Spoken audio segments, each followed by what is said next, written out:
What if the stars you grew up loving were hiding something so disturbing that the most powerful men in Hollywood spent decades and fortunes making sure it never reached you? Not rumors, not gossip. Documented allegations, buried by fixers, sealed by judges, and forgotten by a press that was paid to look away.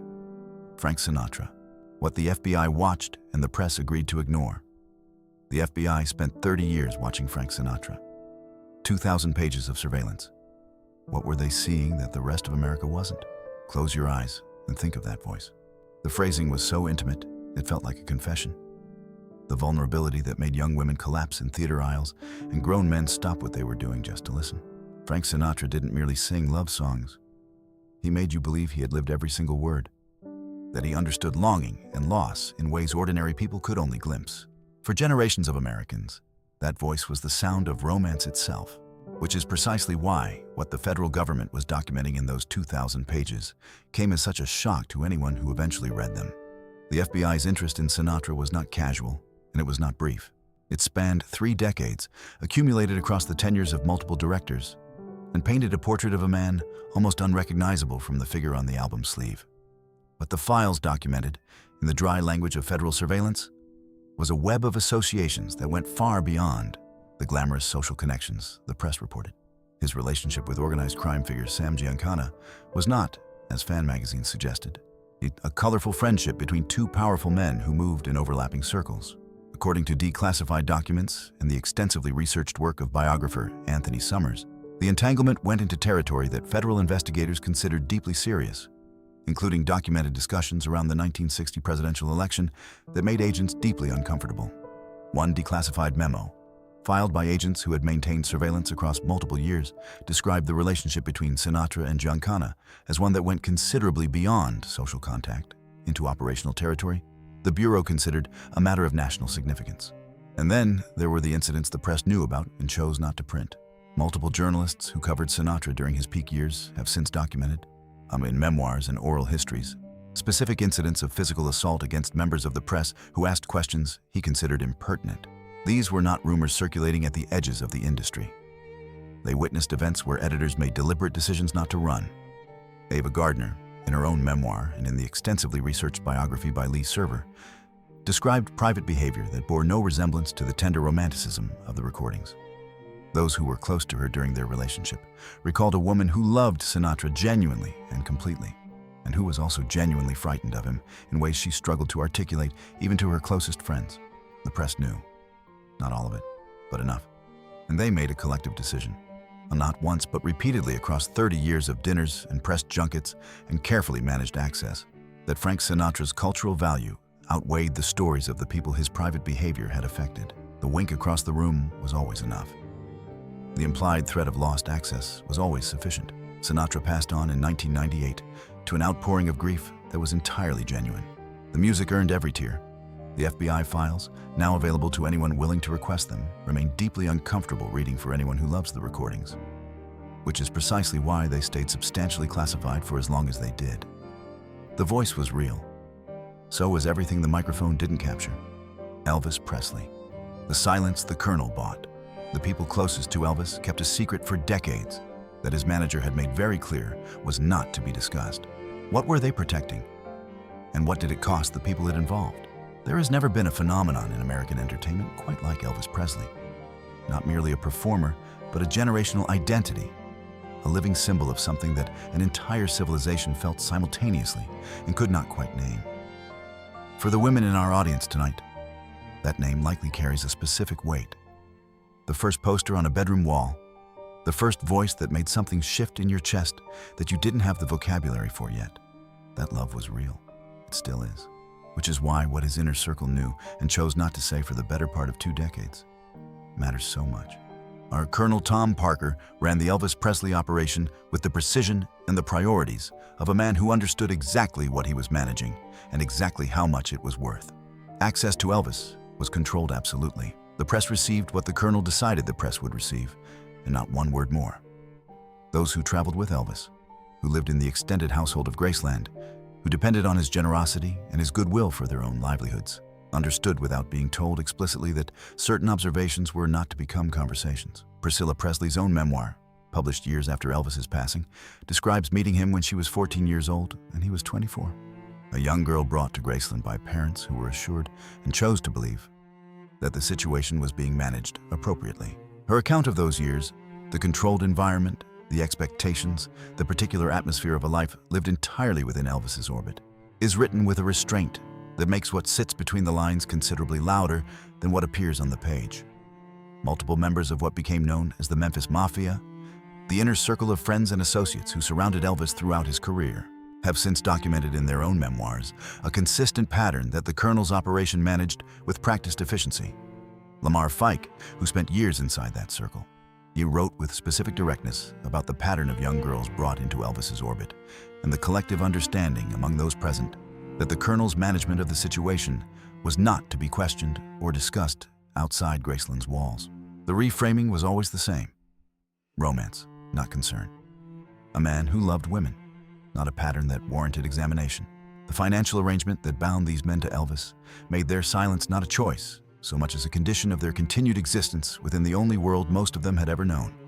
Every member of the inner circle who documented these patterns did so in memoirs published years or decades after Elvis's passing in 1977. The Colonel's control had been so complete and so completely internalized by those around him that the silence held for an entire, extraordinary career. When it finally broke, it broke in carefully worded books reviewed by lawyers, published at a safe distance from accountability. The women involved were by then middle-aged. The moment for anything resembling justice had passed so quietly that most people never noticed it going. Shirley Temple, the darkest secret behind Hollywood's brightest smile. Shirley Temple was the most famous child in the world. The studios that profited from her smile knew exactly what was happening behind it, and not one of them said a word. In the darkest years of the Great Depression, when Americans had lost their savings and their certainty and their sense that tomorrow would be better than today, Franklin Roosevelt offered a remarkable assessment of the national mood. As long as America had Shirley Temple, he said, it had nothing to fear. That was not hyperbole. That was the precise commercial and cultural reality of what a 6-year-old girl with ringlets and dimples had become to a civilization that desperately needed something to believe in. 20th Century Fox built its entire financial recovery on her box office receipts. Theater owners across the country reported that her name on a marquee guaranteed full houses regardless of weather, regardless of competition, regardless of anything else. She was not merely the most bankable child star in Hollywood history. She was, for a period of several years in the middle of the 1930s, the most bankable star of any age in the world. The studio understood, with absolute clarity, exactly what it had. Which is why the question of who was protecting Shirley is so devastating when you allow yourself to actually ask it. In her 1988 autobiography, published decades after the events it described, Shirley Temple documented something that the studio had absorbed into the machinery of doing business with the same efficiency it applied to everything else. A specific incident involving a prominent producer from a major studio, a man of considerable power and social standing, in which Temple, then a young teenager, found herself alone in a professional meeting that became something she was entirely unprepared for. Her response, as she described it herself, was laughter. A child's instinctive, confused defense against something that had no framework in her experience, something she didn't yet have the language to fully process. She also documented a pattern, not a single incident, but a climate, a series of encounters across her years as the most famous child in Hollywood, in which the behavior of adult men in positions of authority over her career and her family's financial security crossed lines that the studio was aware of and managed the same way it managed every other inconvenient reality, quietly, with an eye always on the box office receipts and never on the child generating them. Fox's press relationships were among the strongest in the industry. A single negative story about Shirley Temple's working environment would have threatened not just her career, but the studio's entire financial architecture. The calculation was not complicated. The child's experience was simply not part of the equation. And Temple's autobiography received significant attention when it was published, but its most serious and specific allegations were treated by many who reviewed it as historical curiosities rather than as what they actually were. The documented testimony of a credible, accomplished, and deeply serious woman describing her own experience in precise and careful language. She went on to build a distinguished career in public service and international diplomacy, a life constructed on her own terms, as far from Hollywood as she could reasonably travel while remaining in public life. She passed on in 2014 at 85 years old. The child who made America smile had spent a lifetime becoming the woman America never quite took the time to fully know. Hence, if the stories we've shared so far matter to you, and we believe they do, please subscribe to Golden Age Files. There are 12 more names on this list, and some of the most significant stories are still ahead. Rita Hayworth, the origin story Columbia invented Columbia. Pictures knew the truth about what had happened to Margarita Cancino before she became Rita Hayworth. What they did with that truth is one of the most calculated acts of suppression in Hollywood history. The transformation of Margarita Cancino into Rita Hayworth is usually described as a Hollywood makeover story, the kind of before and after narrative that the fan magazines of the 1930s loved to celebrate. The hair changed from dark to auburn through careful chemistry. The hairline altered through the painful process of electrolysis to appear less distinctly Latin. The name replaced with something that scanned as comfortably American. The studios did this kind of thing constantly, the story goes. And Rita Hayworth was simply one of the most successful examples. What that comfortable narrative conceals is the reason the transformation was so total and so urgent.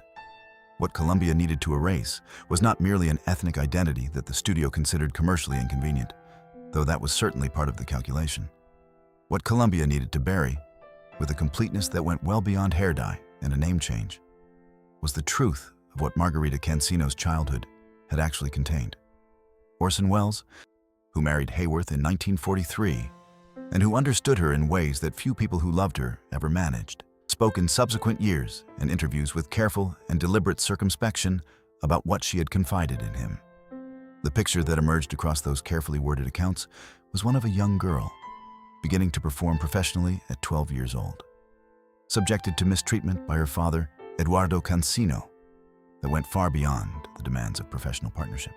What Columbia did with this information was not to bury it. What Columbia did was considerably more calculated than burial. The fan magazines in the late 1930s, publications whose content was controlled by studio publicity departments, ran warmly written features about the devoted father-daughter partnership at the heart of Rita Hayworth's origin story. A 1938 feature in Photoplay magazine described the Cancino family's professional partnership in terms of tender paternal devotion. The dedicated father who had recognized his daughter's talent and sacrificed everything to nurture it. The wholesome, hard-working origins of Hollywood's newest love goddess delivered to the audience that was already falling in love with her. Columbia collected the profits from both the wrongdoing and its concealment simultaneously. Hayworth could not speak. Welles, who understood what he had been told and who carried it with visible weight in every subsequent interview where the subject arose, could not fully speak for her without her consent. She danced, and the world watched. And Columbia continued running the story about her wonderful father. And no one in any official capacity ever asked what it had cost Margarita Cancino to learn those steps. Her most famous line, "They go to bed with Gilda and wake up with me," has been quoted in 1,000 retrospectives as a wistful observation about the distance between image and reality. It was something considerably more specific than wistfulness. Now you know what it was. Errol Flynn, the letters they never wanted you to read. Errol Flynn was acquitted. The jury believed him. But the private letters, the diary entries, and the documents that Warner Brothers he made sure stayed out of that courtroom tell a different story entirely. There has never been a screen presence quite like Errol Flynn at his peak. The physical ease, the smile that suggested he found the whole business of being extraordinarily handsome, faintly amusing, the ability to make audiences believe completely in swashbuckling adventure while appearing to exert almost no effort at all. The characters he played, Robin Hood, Captain Blood, the figures of romantic daring-do who populated the Warner Brothers adventure pictures of the late 1930s, felt less like performances than like the natural expression of a man who simply was that way. Warner Brothers understood precisely what they had in Flynn, which is why, when the allegations surfaced in 1942, they responded not with concern, but with the focused efficiency of a corporation protecting its most valuable asset. Betty Hansen and Peggy Satterlee were the two young women whose accounts of their experiences with Flynn became the basis of the criminal proceedings that the studio moved immediately to contain. They were, in the way that the studio machinery processed such things, a problem to be managed rather than individuals whose experiences warranted serious consideration. Attorney Jerry Geisler, whose memoir documents his work on the case with a candor that is itself revealing, deployed character assassination against both women with a surgical precision that became the template for Hollywood legal defense for decades afterward. In the studio's press relationships ensured that coverage of the trial remained sympathetic to Flynn and skeptical of his accusers. The jury acquitted him. The phrase that entered the American vernacular in the aftermath, a cynical joke about the verdict's predictability, was understood within the industry as precisely the dark commentary it was intended to be. Even as it was reported as a celebration, what was not reported, what was not known to the public who celebrated the acquittal, was what existed outside the courtroom in the documents that Warner Brothers had ensured would never be entered into evidence. Flynn's private correspondence with friends during and after the trial period, located and examined by biographer Jeffrey Myers in his extensively researched work. And Flynn's own autobiography, written years later with a candor that surprised even those who knew him well, produced a picture that his studio had spent considerable resources ensuring no jury would ever see. In letters written to close associates during the trial itself, Flynn's own words suggested an awareness of his situation that bore little resemblance to the wronged innocent his legal team presented to the jury. The women who accused him were largely forgotten within 12 months of the verdict. Their names were Betty Hansen and Peggy Satterley. They were real people whose experiences were professionally dismantled in open court by a legal team whose fees were paid by a studio that understood exactly what it was buying. Flynn passed on in 1959 at 50 years old, celebrated to the last, and the private documents are available to researchers. The public that loved him has never been invited to read them. Peter Lawford, the Rat Pack's darkest secret. Peter Lawford was the last person to speak to Marilyn Monroe on the night she passed on. What he knew, and what he was persuaded never to say, went with him to his grave. Almost. Peter Lawford occupied a position in 1960s Hollywood and American political life that was genuinely unique. Married into the Kennedy family, embedded in the Rat Pack, personally close to both the president and the attorney general, in ways that blurred every professional and social boundary that might otherwise have provided some structure. His entire existence, his career, his social world, his identity, he would depended on the maintenance of loyalty to people who were among the most powerful in the world. He was, in every sense that mattered, a man who could not afford to tell the truth. On the night of August the 4th, 1962, Lawford made the last confirmed telephone contact with Marilyn Monroe before she was found the following morning. What that conversation contained? What was said? What was not said? What Lawford understood about her state that evening became the subject of investigation, speculation, and documentary research across the following decades. James Spada's extensively researched biography of Lawford, drawing on interviews with those who knew him throughout his life, documents the gaps between what Lawford told investigators in the immediate aftermath and what he said in fragments to different people across the following years. The calls made from his home that night to associates connected to the Kennedy circle are a matter of documented record. According to accounts gathered by Spada from individuals present in Lawford's household during those hours, at least one call was placed to a Kennedy associate in Washington before Monroe's passing had been officially reported. A timeline detail that investigators and journalists working the story found deeply significant and were subsequently discouraged from pursuing. The speed with which certain individuals with political connections became involved in managing the situation has been noted across decades of documentary research. What Lawford actually knew exists in the space between what he eventually partially admitted in the final years of his life and what he carried with him when he passed on in 1984. The political protection that had surrounded him for 2 decades had by then largely dissolved. The Kennedy era had ended in the most devastating possible ways, and the world that had made Lawford's silence both necessary and valuable had ceased to exist in any recognizable form. But the protection had done its work during the years when it mattered. The window for any formal accounting had closed quietly and completely. What remains is the documented record of a man who was present at one of the most discussed evenings in American cultural history, who knew more than he said to the people whose job it was to ask, and who spent the rest of his life telling different versions of a story that never quite cohered into anything that could be called the whole truth. Hedy Lamarr, the actress who invented the future. Louis B. Mayer called her the most beautiful woman in the world, and he meant it as a business proposition. Her films were constructed around her appearance with the thoroughness of an architectural project. The lighting, the camera angles, the costuming, the stories themselves. All of it organized around the singular commercial fact of how she looked. Her opinions were not sought. Her inner life was studio property to be managed toward the most profitable possible presentation. The idea that Hedy Lamarr might have something to contribute beyond her physical presence was not a thought that appears to have occurred to anyone at MGM in any form that would have been taken seriously. She was born Hedwig Kiesler in Vienna in 1914, and her path to Hollywood was itself a story of extraordinary resourcefulness. Her first husband, an arms dealer named Fritz Mandel, had surrounded himself with business associates whose conversations ranged across the most sensitive military and technological subjects of the era. Mandel had not considered that his young wife was listening with the focused attention of someone who understood considerably more than she was expected to. And when she eventually escaped that marriage, she made her way out by disguising herself as a household worker and departing in the night. She carried with her an education in military technology that no institution had provided and no one had intended her to have. During World War II, while fulfilling her contractual obligations to MGM by day, Lamarr spent her evenings working on a problem that she considered both urgent and solvable. The guidance systems of Allied torpedoes were vulnerable to interference, a technical problem with devastating military consequences. Working in collaboration with avant-garde composer George Antheil, she developed a frequency-hopping communication system that would prevent enemy forces from jamming the signals. In 1942, they received United States Patent 2,292,387. The Navy examined the patent and set it aside.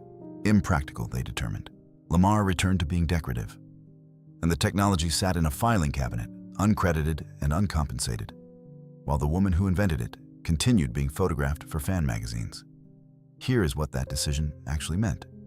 The frequency-hopping spread spectrum technology that she and Antheil developed in a home laboratory, while MGM was simultaneously scheduling her lighting tests and her costume fittings, now underlies Wi-Fi, Bluetooth, and GPS systems. The signal that found your device tonight, the wireless connection that made this moment possible. Hedy Lamarr built the foundation of all of it, after dark, in a home laboratory, used while her studio was discussing what angle best captured her cheekbones. These technologies are worth hundreds of billions of dollars. She received no financial compensation of any kind. The Electronic Frontier Foundation acknowledged her contribution in 1997. She was 82 years old. Her response, recorded in interviews from that period, was characteristically precise. "It's about time," she said. She deserved considerably more than time. And she deserved considerably more than a studio that looked at one of the 20th century's most remarkable minds and saw only a face worth photographing. John Barrymore. The allegations paramount. Buried in plain sight, John Barrymore was called the greatest actor of his generation. The young actresses who worked with him at Paramount called him something else entirely, and Paramount made sure you never heard what that was. The Great Profile, as it was called, the classical bone structure that made John Barrymore's face one of the most photographed in America, was the outward expression of a talent that was genuinely and undeniably extraordinary. His stage Hamlet remains one of the landmarks of American theatrical history. His transition to sound film demonstrated a vocal instrument and an instinct for the new medium that left contemporaries and critics reaching for superlatives. Within the industry, his artistic reputation was so formidable, so completely established, that it functioned as a form of permanent preemptive defense against any complication that might otherwise have required examination. Paramount understood this. They understood it the way they understood every other asset on their balance sheet, with precision and with an eye toward its continued commercial utility. And what was at stake if the story broke was not merely Barrymore's career, but the studio's entire prestige picture operation, which was built around his name and his reputation in a way that made them effectively inseparable. The accounts that have emerged across the decades since Barrymore's passing in 1942, drawn from oral histories recorded with actresses who worked on Paramount productions during his peak years, from biographical research conducted by Gene Fowler and subsequent scholars, describe a consistent pattern of behavior on Paramount sets that studio management was fully aware of and managed through a combination of quiet legal arrangements, strategic press relationships, and the reliable deployment of Barrymore's artistic reputation as insulation. In recorded oral histories gathered decades after the fact, multiple actresses described being warned before working on Paramount productions that certain situations involving Barrymore were simply understood as part of the professional arrangement, and that raising concerns through official channels would produce consequences for the person raising them, rather than for Barrymore himself.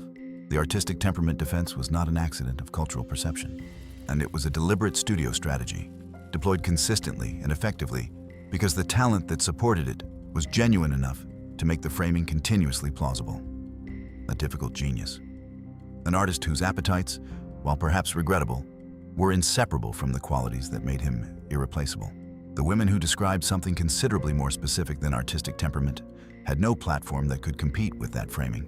They knew it. The studio counted on them knowing it.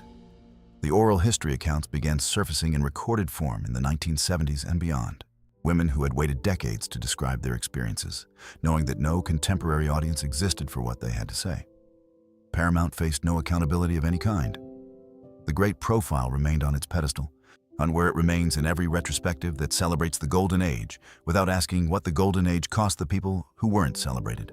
Bob Hope, the allegations behind the Patriot's Shield. Bob Hope spent 50 years making America laugh and entertaining its troops, which is precisely why the allegations documented by his own biographers never reached the audience that loved him most.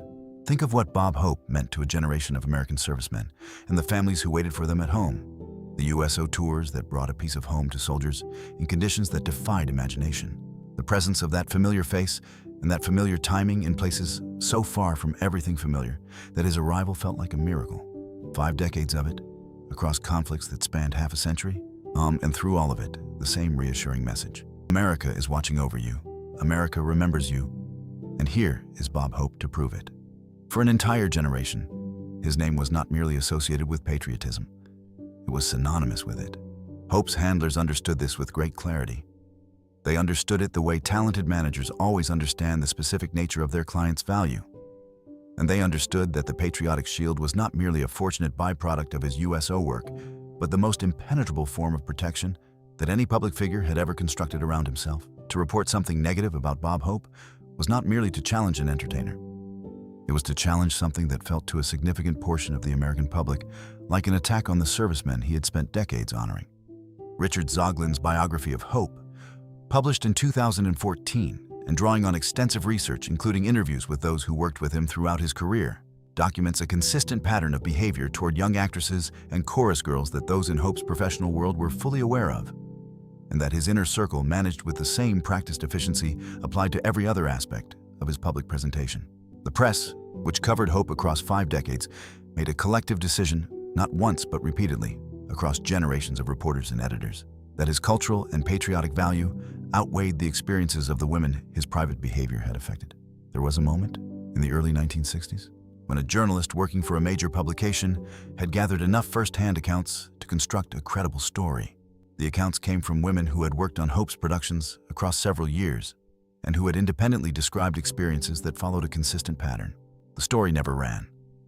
The journalist was called into an editor's office and told, in terms that left no ambiguity, that Bob Hope was not a story the publication was prepared to pursue. The women who had spoken went back to their lives. The Patriotic Shield held. Hope himself made oblique references to this dimension of his private life in interviews across the years. Comments that were consistently received by journalists as charming self-deprecation, as the wink of a man who was in on the joke, rather than as the admissions they actually were. The wink was always enough. The implication was always undeniable, and the flag was always there to stand behind when anything approached too close. Zoglin's biography brought documented first-hand accounts into the public record for the first time in any serious form. Bob Hope had been gone for 11 years. The women whose experiences he had documented were elderly. The moment for accountability had passed so quietly and so completely that most people who read the reviews of the biography never understood what they were reading about. Charlie Chaplin. What Lita Gray's filing actually said. Lita Gray's legal complaint against Charlie Chaplin was 52 pages long. You have probably never heard what most of those pages actually said. United Artists made certain of that. Begin with the genius, much because it was real, and it demands acknowledgement.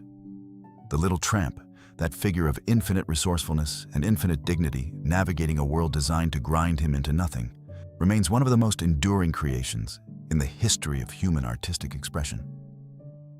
The films that Chaplin made as his art matured, the ones that engaged directly with fascism and industrial dehumanization and the specific cruelties of the modern world, stand as documents of social conscience that have not dated in any essential way. The genius was genuine. It was also the most powerful shield that any figure in Hollywood history ever possessed. Lita Gray was 16 years old when she was cast in The Gold Rush. Charlie Chaplin was 35. When her pregnancy became known, the ceremony that followed was arranged in Mexico with a speed that reflected not romantic urgency, but a precise calculation of what California criminal law required and what it was therefore necessary to avoid. She became his second wife. She was a child who had trusted the most powerful man in Hollywood. The complaint she filed seeking to end the marriage in 1927 ran to 52 pages.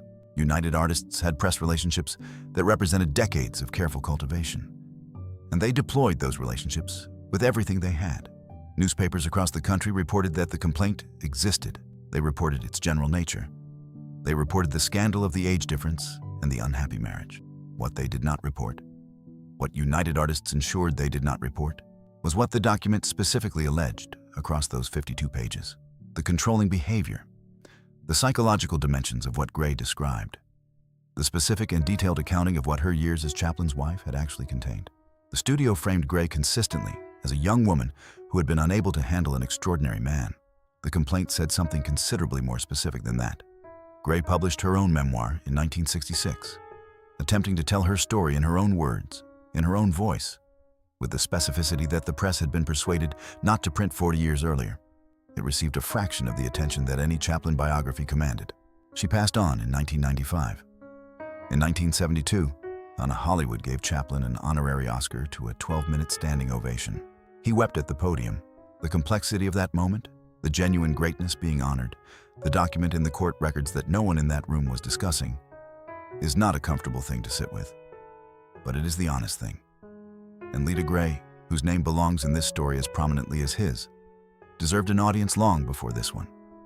Cary Grant, 5 marriages, and the testimony nobody printed. Dionne Cannon's legal testimony described a man that audiences would not have recognized from any film Cary Grant ever made. The papers reported the separation. Not one of them reported what she actually said.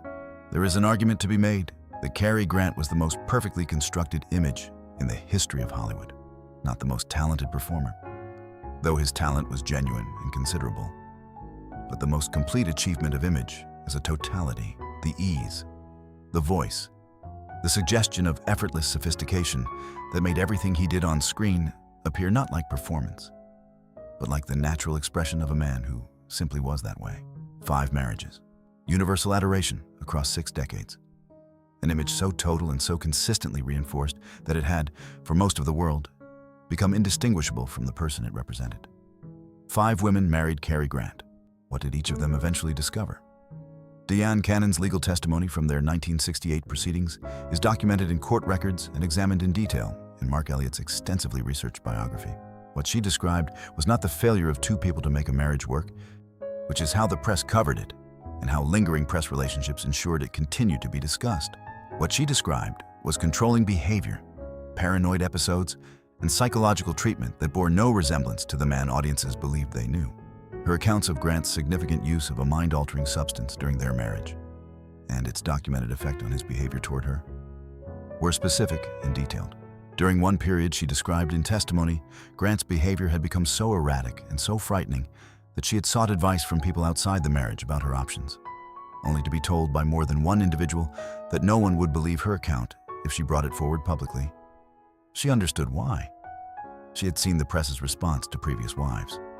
The pattern she described across their time together was not the portrait of a difficult romantic. It was something considerably more troubling. The press's response was consistent with what had been documented across multiple subjects and multiple decades of Hollywood history. She was simply unable to handle an extraordinary man.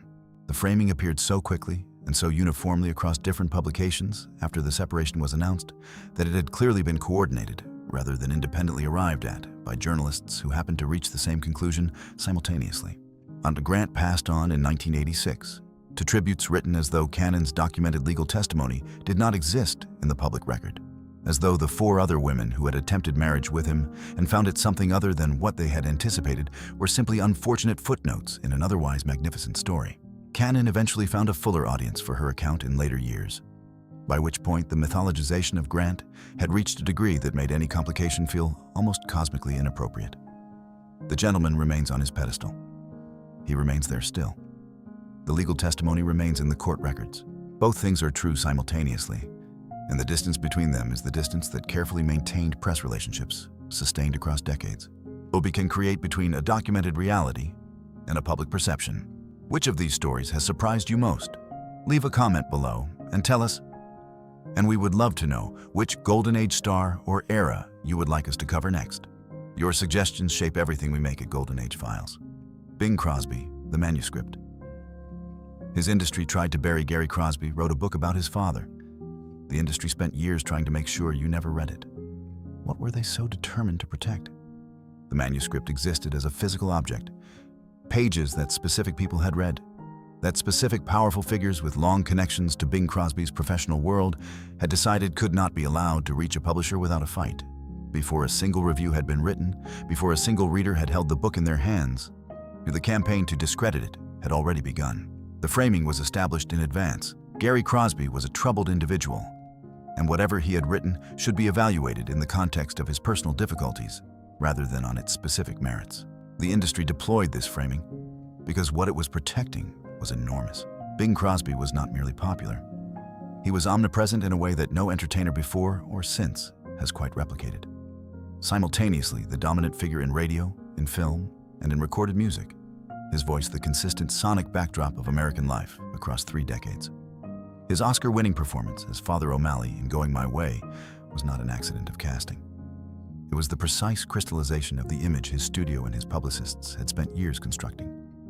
The warm, wise, fundamentally decent American man, the father you wished you had, the priest you would trust with anything. What Cary documented, the physical discipline that crossed into territory his brothers Philip and Dennis subsequently confirmed in their own accounts, the emotional distance maintained with a consistency that felt to his children less like reserve than like deliberate withholding, was corroborated by enough independent sources that the industry's campaign to discredit it ran into the problem that the most effective suppression campaigns always eventually run into.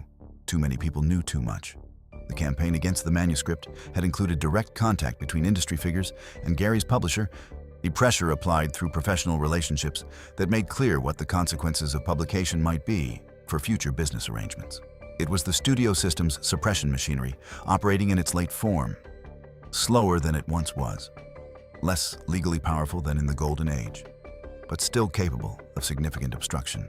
The book was delayed. The advanced framing was established, and then it was published anyway, because Cary Crosby refused to be managed the way his father's image had been managed for decades. And then there is Lindsay Crosby, the brother who is not available to confirm or deny anything, who took his own life in 1989, whose permanent silence on the subject of his father and his childhood became, by its very permanence, and its own kind of testimony that no studio relationship and no industry campaign could reframe or redirect or absorb into a more comfortable narrative. Going My Own Way was published in 1983, 6 years after Bing's passing. The image of White Christmas has not changed. The sound of that voice on a December evening has not changed. What has changed, for anyone willing to know the full story, is the understanding of what was playing in the houses where it was made. Judy Holliday, the Oscar winner they blacklisted for knowing too much. In the spring of 1951, Judy Holliday walked off the stage of the RKO Pantages Theater with the Academy Award for Best Actress in her hands, having outperformed Bette Davis, Anne Baxter, and every other nominated actress of her generation. 14 years later, she was gone at 43, and largely forgotten by the industry that had just honored her. The FBI file that bears her name explains exactly what happened in between, and it contains a detail that the audience who loved her films never suspected. Born Yesterday is still, to anyone who watches it with fresh eyes, a revelation, a comic performance of such intelligence and such precise control that its apparent effortlessness conceals the extraordinary technical achievement underneath. Among her peers, Holliday's reputation was unambiguous. She was considered one of the sharpest minds in the business, a woman whose apparent ditzy charm was itself a performance, a deliberate and brilliant choice made by someone who understood exactly what she was doing and why. The Oscar was deserved.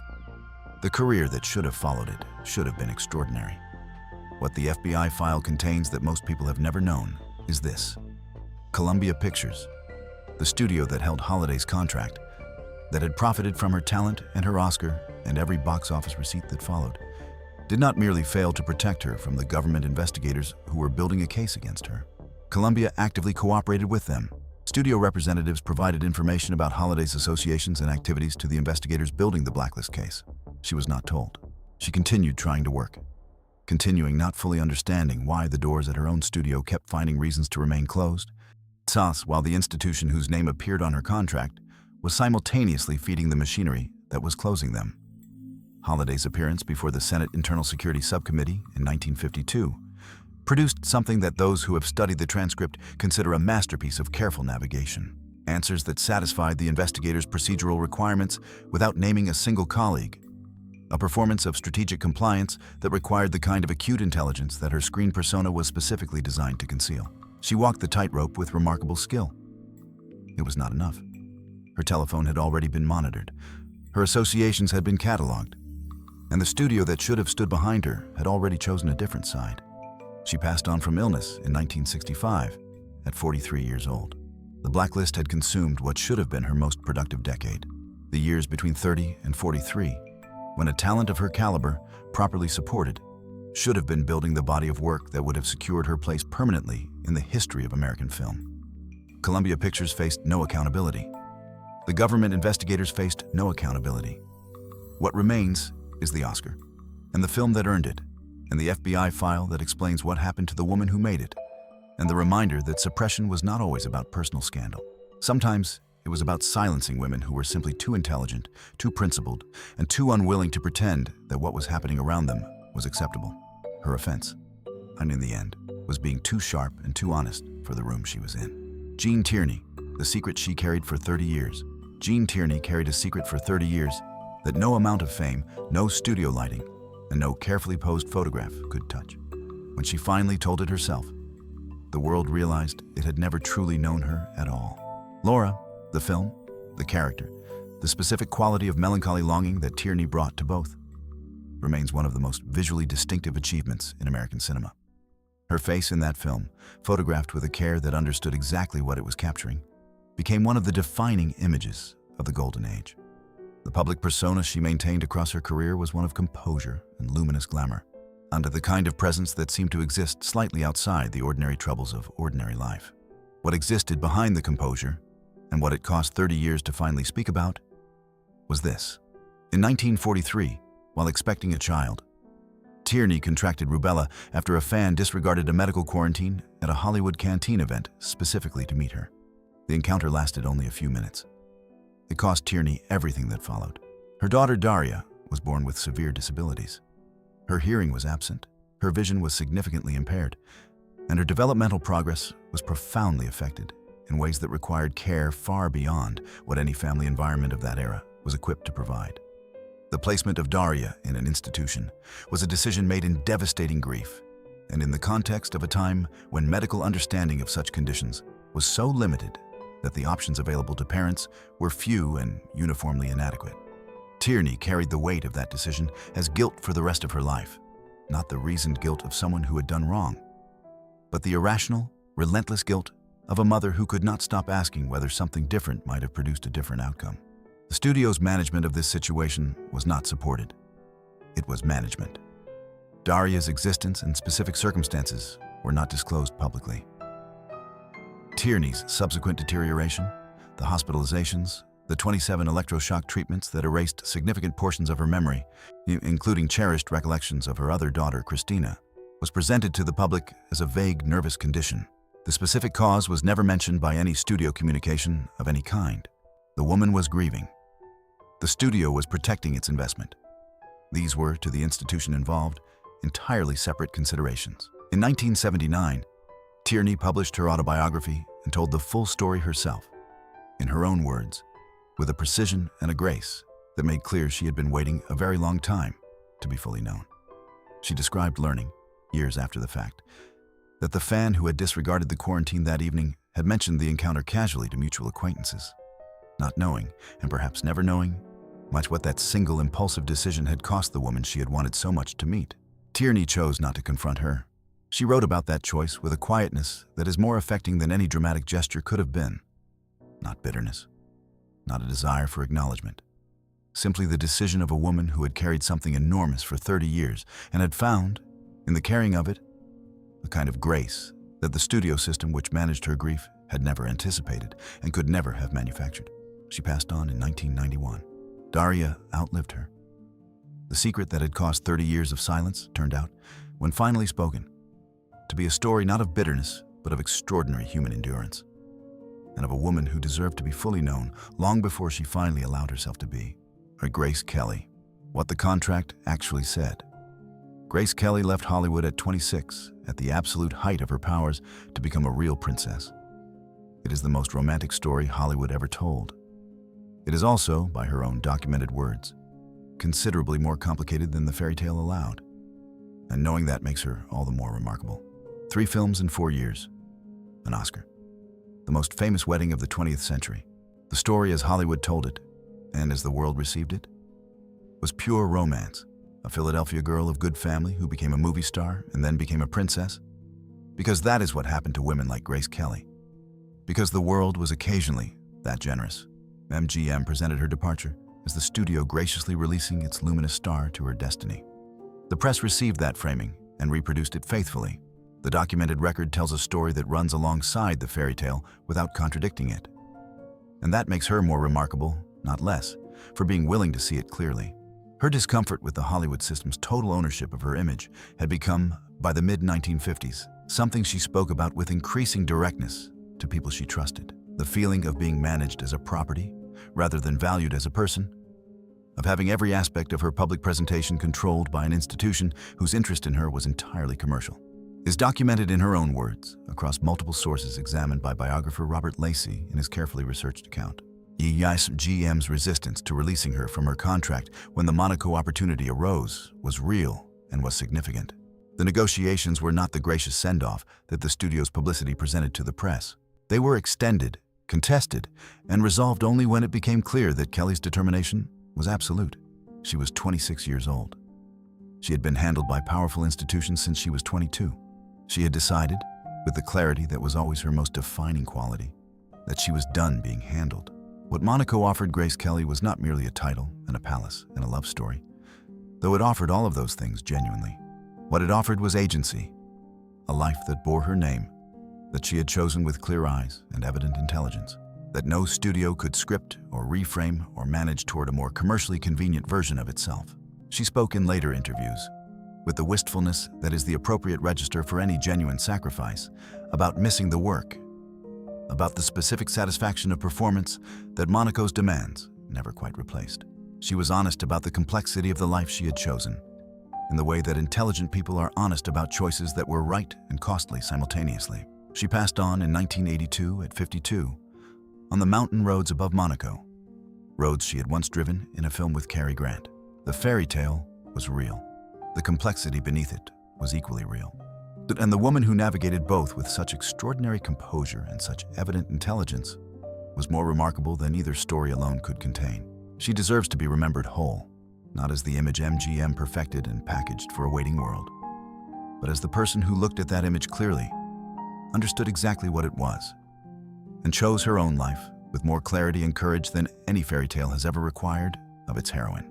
15 names. 15 files that powerful men spent fortunes ensuring would never reach you. Now they have. The stars of Hollywood's golden age shine no less brightly for what you've learned tonight.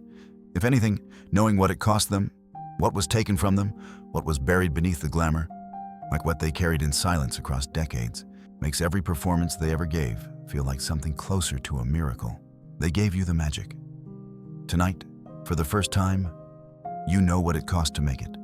If these stories have moved you, if knowing these stars more fully has deepened rather than diminished what you feel for them, please take a moment to like this video. It helps more classic Hollywood lovers find their way to stories like these. And share it with someone in your life who loves this era as much as you do. They deserve to know the full story too. This has been Golden Age Files. We'll see you in the next one.